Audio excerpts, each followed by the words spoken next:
पारे के एंड के ऊपर सूरत अनकबूत का नाम आया था। इन औहनल बयूत लबयूतुल अनकबूत, यानी सबसे कमजोर घर मकड़ी का घर है।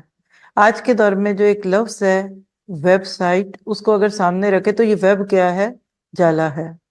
और अगर आपने कभी जाला बुनते हुए मकड़ी को देखा हो तो वो देखना भी अपनी जगह बड़ा हैरान कुन हद तक अच्छा भी लगता है, और उस पर इंसान सोचता है।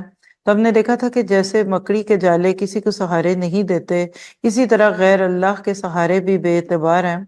कुछ चीजें मेरे सामने मकड़ी के बारे में आई, तो जिसको पढ़ने के बाद तो फिर दिल से ये बात निकली कि मकड़ियों के घर की मिसाल अल्लाह ने यहाँ देकर आपको मुझे क्या बताया कि ये सिर्फ एक मकड़ी का जाला ही नहीं है, ये एक खानदानी निजाम की कमजोरी है।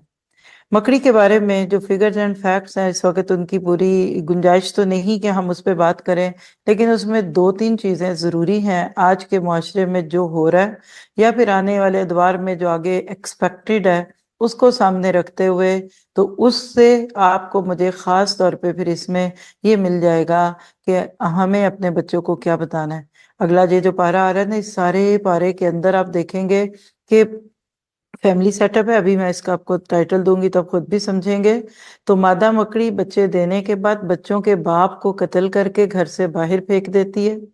फिर जब बच्चे बड़े होते हैं तो माँ को कत्ल करके घर से बाहर फेंक देते हैं। ये है अनकबूत। घर के अंदर लड़ाई झगड़े है।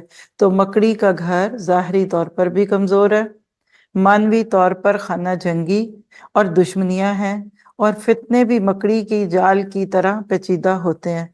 आज आप और मैं जिस दुनिया से गुजरे हैं, आज वो करीब के रिश्ते जो मोहब्बत के रिश्ते थे, उसके अंदर भी दरारें हैं। एक तरफ अगर चाइल्ड केयर्स हैं तो दूसरी तरफ ओल्ड होम्स भी हैं, और बच्चे अपने माँ बाप पे ये मुकदमे कर रहे हैं कि आपने हमें क्यों पैदा किया।